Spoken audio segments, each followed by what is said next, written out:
Agora, Favale, outra notícia importante, vinda também dos Estados Unidos, é a votação do teto da dívida americana. Nos últimos dias, a gente vem trazendo esse assunto com os nossos analistas de economia, dizendo o quanto essa discussão lá nos Estados Unidos afeta as bolsas do mundo todo.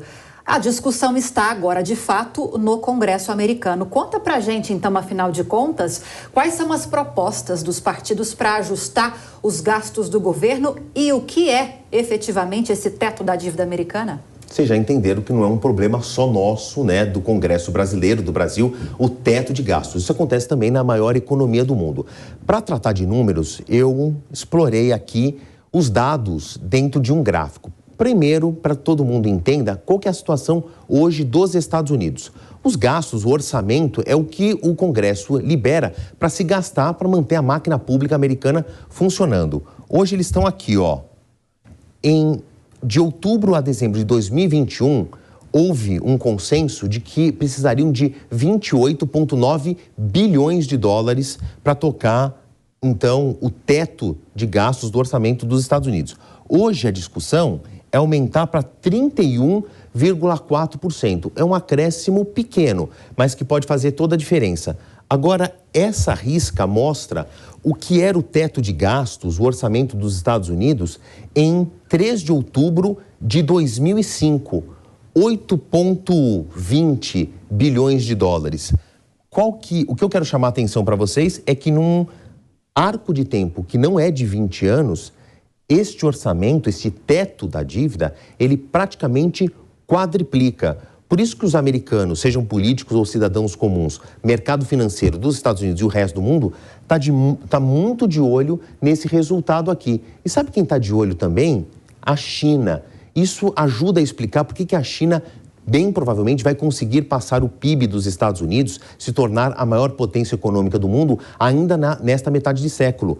Porque olha como encareceu a manutenção do Estado americano. A China cresce, mas não tem um Estado tão caro. Agora vamos entender quais são as propostas dos legisladores. Aqui.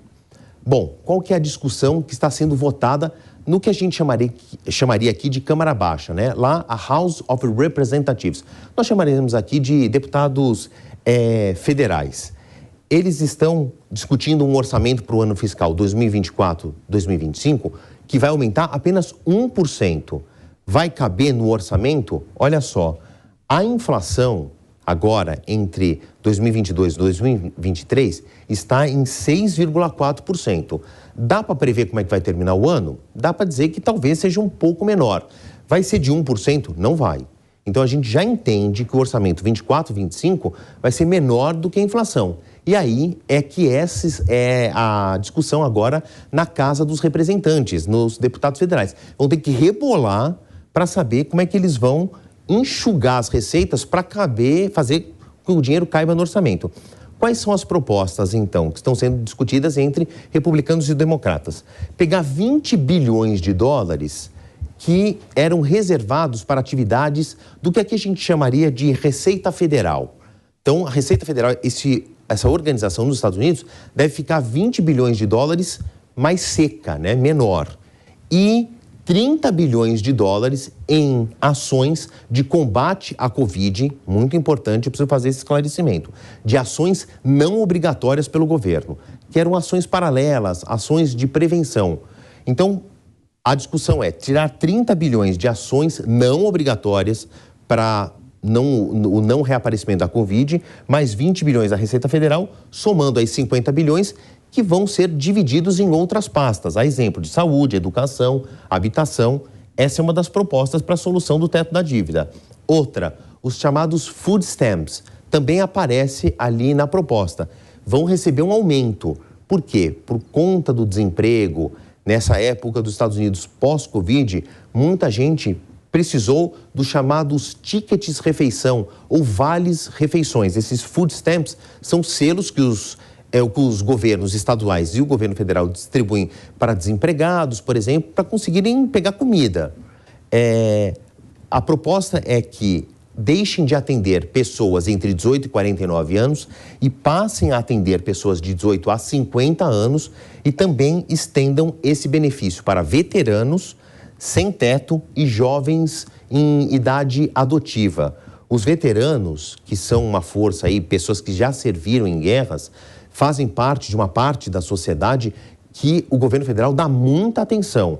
E por mais que eles ainda tenham que secar um pouco o orçamento para chegar num teto da dívida que caiba no orçamento, os veteranos e a defesa não vão sofrer, por exemplo, cortes. Agora, se vai dar certo, a gente não sabe. Eles estão votando nessa quarta-feira, eles têm até a próxima quarta-feira para chegar num consenso. Se não chegarem, acontece o chamado shutdown.